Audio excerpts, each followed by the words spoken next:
కాళేశ్వరం ప్రాజెక్టుపై justice PC Ghosh commission నివేదికపై అసెంబ్లీలో చర్చించి భవిష్యత్తు కార్యాచరణ చేపట్టాలని రాష్ట్ర మంత్రివర్గం నిర్ణయించింది. కేసీఆర్ సహా ఎమ్మెల్యేలు, ఎమ్మెల్సీలందరి అభిప్రాయాల మేరకే ముందుకు వెళ్తామని సీఎం రేవంత్ రెడ్డి వెల్లడించారు.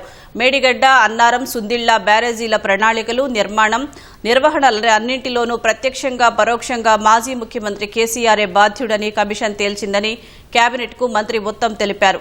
మాజీ మంత్రులు హరీష్ రావు, ఈటెల రాజేందర్తో పాటు అప్పటి ఇరిగేషన్, ఆర్థిక శాఖ ఉన్నతాధికారులపై చర్యలకు కమిషన్ సిఫార్సు చేసిందని, నివేదికలోని ప్రధాన అంశాలను పవర్ పాయింట్ ప్రజెంటేషన్ ద్వారా వివరించారు. ఈ నెల 2వ వారంలో అసెంబ్లీ సమావేశాలు నిర్వహించే ఆలోచన ఉన్నట్లు తెలుస్తోంది. కాళేశ్వరం ఆనకట్టలపై జస్టిస్ పినాకీ చంద్రఘోష్ కమిషన్ నివేదికను మంత్రివర్గం ఆమోదించింది. అసెంబ్లీ శాసన మండలిలో నివేదికపై చర్చించి సభ్యుల అభిప్రాయాలు తీసుకోవాలని నిర్ణయించింది. శాసనసభ, మండలి నిర్ణయం మేరకు తదుపరి చర్యలు చేపట్టనున్నట్లు సీఎం రేవంత్ రెడ్డి వెల్లడించారు. ప్రాణహిత చేవెళ్ల ప్రాజెక్టును కేసీఆర్ రీడిజైనింగ్ పేరుతో మార్పులు చేసి మేడిగడ్డ, అన్నారం, సుందిళ్ల బ్యారేజీలు నిర్మించారని సీఎం పేర్కొన్నారు. కాళేశ్వరం ప్రాజెక్టు నిర్మించిన 3 ఏళ్లలోనే మేడిగడ్డ కుంగిందని, అన్నారం పగిలిందని అన్నారు. ₹1,00,000 కోట్ల పెట్టి కట్టిన కాళేశ్వరం కూలిపోవడంపై 2023 మార్చి 14న జస్టిస్ పీసీ ఘోష్ చైర్మన్ గా ఏకసభ్య కమిషన్ నియమించినట్లు తెలిపారు.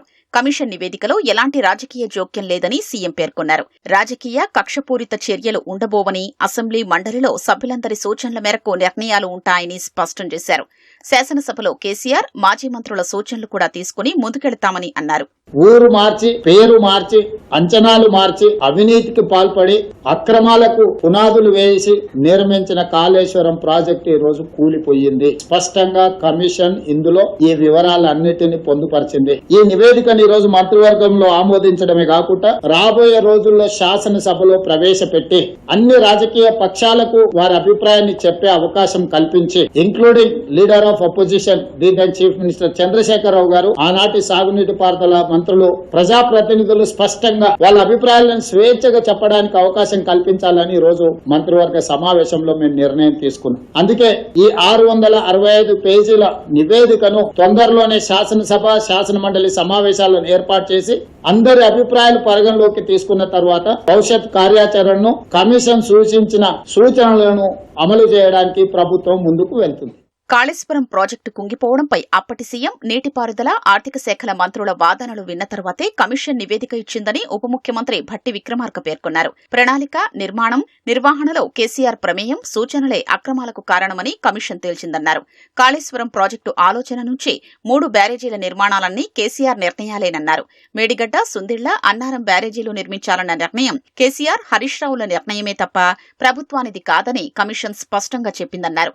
కేబినెట్ సబ్ కమిటీ నిర్ణయాన్ని మంత్రివర్గ ఆమోదంపై ఈటెల రాజేందర్ చెప్పడం సరైంది కాదన్న డిప్యూటీ సీఎం, కేబినెట్ ఆమోదం లేదని కమిషన్ తేల్చిందన్నారు. 3 బ్యారేజీల ప్రణాళిక, నిర్మాణం, పూర్తి నిర్వహణ మరియు నిర్వహణలో జరిగిన అవకతవకలు మరియు అక్రమాలకు ప్రత్యక్షంగా మరియు పరోక్షంగా జవాబుదారిగా అప్పటి ముఖ్యమంత్రి చంద్రశేఖరరావు గారు వ్యవహరించారు. కమిషన్ రిపోర్ట్ లో స్పష్టంగా చెప్పారు. నిపుణుల కమిటీ సూచనల పరిగణలో తీసుకొని నేను మేడిగడ్డ దగ్గర మొదలు పెడుతున్నానని చెప్పి శాసనసభలో కూడా చెప్పడం వాస్తవం కాదు అని చెప్పి కమిషన్ రిపోర్ట్ లో స్పష్టంగా చెప్పారు. మేడిగడ్డ, అన్నారు మరియు సుందెల వద్ద బ్యారేజీలు నిర్మించాలన్న నిర్ణయం నీటిపారుదలకు సంబంధించిన మంత్రి మరియు ముఖ్యమంత్రి యొక్క వ్యక్తిగత నిర్ణయం తప్ప ఇది ప్రభుత్వానికి సంబంధించిన అధికారిక నిర్ణయం కాదు అని చాలా స్పష్టంగా. వ్యక్తిగత నిర్ణయాలు మరియు రాజకీయ నాయకత్వం యొక్క అనవసర ప్రభావంతో నడిచే పాలన, ప్రణాళిక, సాంకేతిక పర్యవేక్షణ మరియు ఆర్థిక క్రమశిక్షణ యొక్క తీవ్ర వైఫల్యం కారణంగా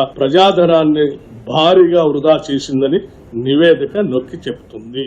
మేడిగడ్డ కుంగిపోయిన పాపం ముమ్మాటికి కేసీఆర్, హరీష్ రావులదేనని నీటిపారుదల శాఖ మంత్రి ఉత్తమ్ కుమార్ రెడ్డి అన్నారు. కేబినెట్ ఆమోదం, పరిపాలన అనుమతులు లేకుండా రాష్ట్రాన్ని అప్పుల ఊబిలోకి నెట్టి వడ్డీల భారం మోపారన్నారు. నిబంధనల ఉల్లంఘన నిజమేనని, నిపుణుల సూచనలు, హెచ్చరికల్ని ఖాతరు చేయకుండా కేబినెట్ ఆమోదం, పరిపాలన అనుమతులు లేకుండా నిర్మించారని జస్టిస్ పీసీ ఘోష్ కమిషన్ తేల్చిందని ఉత్తమ్ వివరించారు. కమిషన్ విచారణ పారదర్శకంగా జరిగిందని, ఎలాంటి రాజకీయ జోక్యమూ లేదన్నారు.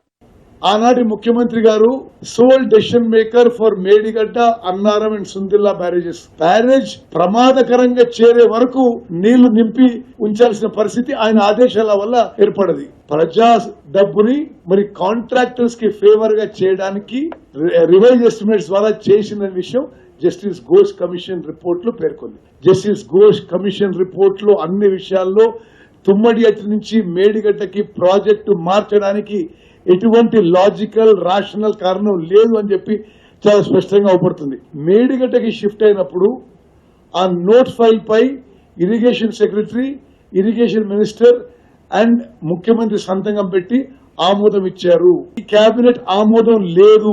అంత పెద్ద ప్రాజెక్టు కేబినెట్ ఆమోదం లేకపోవడం దిస్ ఇస్ ఇల్లీగల్ అని చెప్పి justice Ghosh commission has clearly stated. Cabinet సమావేశంలో కాళేశ్వరం కమిషన్ పై 3 ఉన్నతాధికారుల కమిటీ 665 పేజీల నివేదికను విశ్లేషించి 60 పేజీల్లో రూపొందించిన నివేదికలోని అంశాల్ని పవర్ పాయింట్ ప్రెజెంటేషన్ ద్వారా మంత్రివర్గానికి ఉత్తమ్ కుమార్ రెడ్డి వివరించారు. మంత్రులందరూ అభిప్రాయాల్ని వెల్లడించారు. కాంగ్రెస్ పార్టీ ముందు నుంచి చెబుతున్నది నిజమేనని, ఆధారాలతో సహా తేలిందని మంత్రులు అన్నారు.